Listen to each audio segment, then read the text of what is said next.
Welcome back. If it hasn't happened already, there may come a time when you deem it necessary to find a nursing home or an assisted living facility for a loved one. Now, the situation alone is already stressful, but think about when you're not able to visit or be there by their side. Who's watching out for your mom, your dad, or your family member?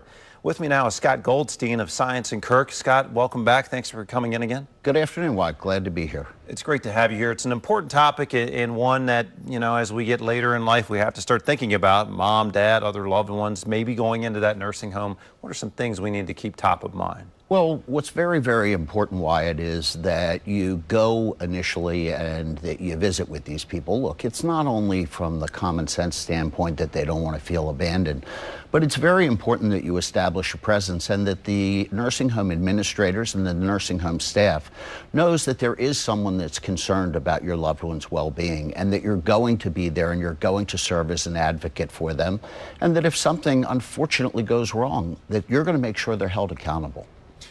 You mentioned the word advocate, and I guess that's key for us to be an advocate for our parents or whichever loved one is going in. How can we do that in the best possible way? Well, there are multiple ways you can do it. Number one is listen to your loved one. Listen to what they have to say about concerns that they may have about the people that are providing their care or the environment within which they're living. Number two is make your those concerns vocally known to the administrators and to the staff, and don't just do it verbally. Follow up with emails so that you can establish that you've placed people on notice and that there is a record and that you are concerned.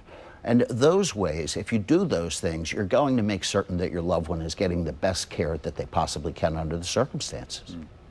Yeah, I mean, it's something that can happen. I think of my own grandmother in a nursing home, and sometimes we thought things were going very well with the care, and sometimes, not as much. So I guess, as you say, if you see a pattern of document, is that what you were saying? Well, you should document, but you should also establish before something goes wrong. If, for example, you know that you have a loved one who has a propensity to wander because of neurological problems, then bring that to the attention of the staff and the administrators.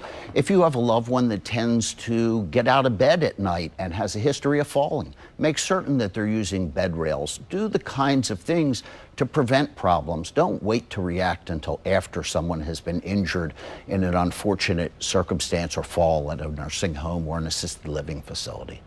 That brings sort of the last point, and we don't want to think too negatively here, but what if something significant does go wrong? What do we do then? Then you need to contact a capable law firm that can assist you in determining whether or not your loved one's injury could have been prevented.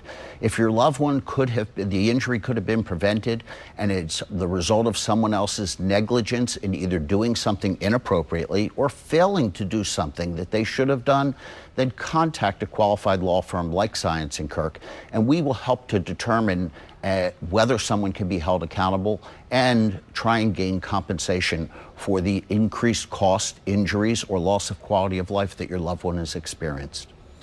It's just, it's a sensitive issue, but as our grandparents, parents go into those nursing home facilities, we want them to have the best possible into their lives. And so that's why this area is just so important. It's absolutely very important. And we live in an aging society where baby boomers are getting older and older, and a greater and greater segment of population is going to do this. And plus, people are living longer. So this is an issue that many, many families confront, and they need to know how to do it. And we can help them with that. All right. Well, Scott Goldstein, Saiontz and Kirk, thanks so much for coming in, telling us more about that all-important end-of-life and nursing home type care. Very, very important topic today. Thanks for coming in. My pleasure. And we'll be back with more Midday Maryland right after this. Stay here.